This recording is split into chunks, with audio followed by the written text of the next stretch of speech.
hip impingement, kind of like tight groin and so on. Now we've moved away from my, like, not even warm-up, just my kick in the bag with zero warm-up. This is going to be the first of the drills, okay? So the drills are really, really solid, so you should definitely pick some of these up, especially if you're just getting into Muay Thai, or even if you just want to go back to foundations. This kind of stuff, really, really beneficial. So I'm just going to step over the 2 chairs. It's not the absolute ideal surface to hold the dowel, but as I step over it, I'm trying to keep my leg mostly extended. I take my foot across to the outside, and I repeat it. You'll see my left foot comes across the outside of my right foot. Little tip down and repeat over.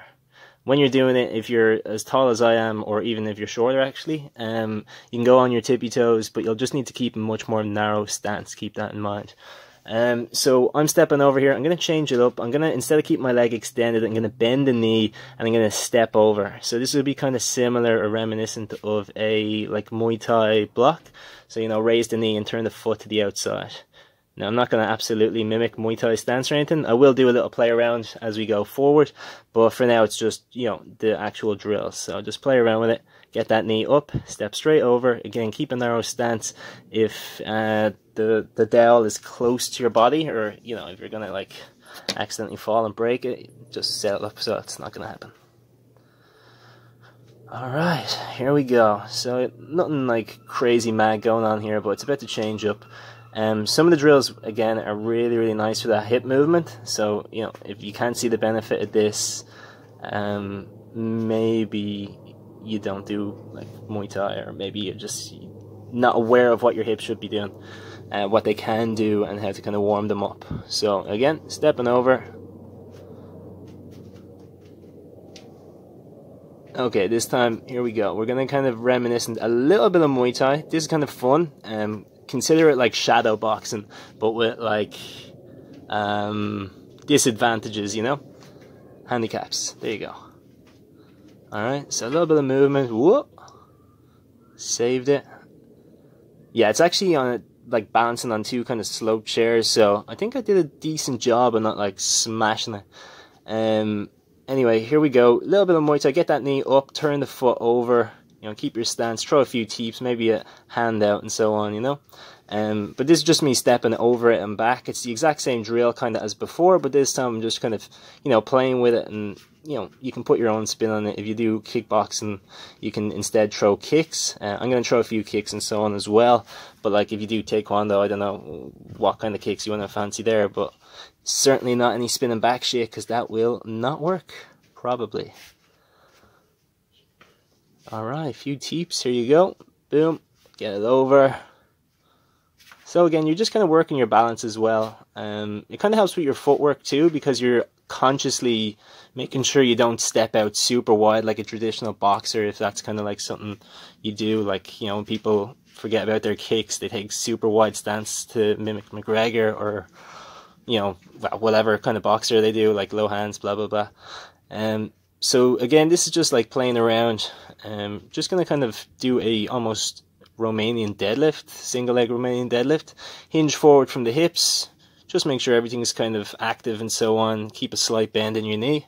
Again, this is just going to step over, little touch down with the toe. I'm just going to kind of throw in a few variations. So as I step back, I'm going to try keep my toes turned and pointing out to the side. Just again, as I bring my knee up, to kind of reminisce of that Muay Thai block. Or here, as I extend the leg over, I'm trying to just imagine I'm throwing that roundhouse, but I'm not pivoting on my stabilizing foot, so I'm not going to get like that torque in the hip. So again, this is just that little movement, turn over, little playful, whoop. Careful of the dowel.